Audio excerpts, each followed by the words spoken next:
Jan lagune Jan. Wah. Hah? Request Jan. Ayo.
Monggo Bapak mriki dijogeti, Pak.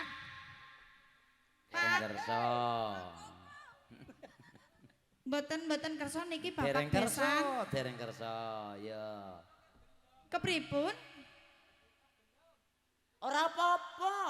Ora apa-apa lah. Ora kudu-kudu bayar wis ditebas. Ditebas. Wis dibayar kontan. Monggo Pak mriki, Pak. Yen khusus calungan kok Bapak saya boleh hajat. Tidak harus membayar, tidak harus nyawer. Yuk lanjut. Ngumpet tang pundi sih? Malah ngumpet nggih. Isin nggih. Peladening malah isin sih. Anu kepripun Pak, Bu? Ibu mriki, Ibu joget mriki. Malah bapaknya ngumpet deneng. Mangga lah janjian kan Pak RT kancane Pak RT. Nggih. Mari Bu, mari beli sapi jangan nyasar kali. Mari beli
ora ming nanggap tok Dinikmati. jenenge ki dinikmati. Betul, Nah. betul. Ampun medhak rin Pak Saring. Ki Patruk, Nun. ki siji maning randa sinden. Nah, kang terkhusus kanggo Bapak Kanggo Saring. bobok nggih. Pak RT ora sidangan ngancani ki Pak RT. Oh, dadi kamerawan. Oh dari kamerawang iki. Nanti diabadikan. Oh diabadikan diupload ya. Disimpan Oh, iya. buat kenang-kenangan besoknya. Oh iya. Ya langsung dipinangkani ono rondo, Rondo sinden. sinden. Nah, Lah pokoknya jan. tentang randa ki Pak Saring. Lah jan ya. Lah jan. Jebulane. Jebule randane desawang ayu jeren. Ibune mboten dijak Pak Saring. Oh, mboten purun langgih. Langgih. Ibune Pak wakil Kirmawon. mawon jere nggih.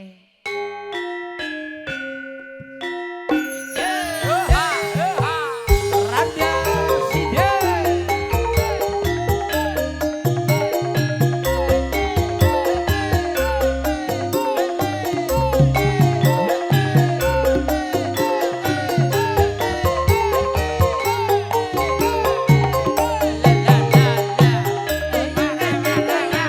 Goyang-goyang.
Randa sinden mawia randane ayu jerem. Iya, ngertian banget ya, Jan.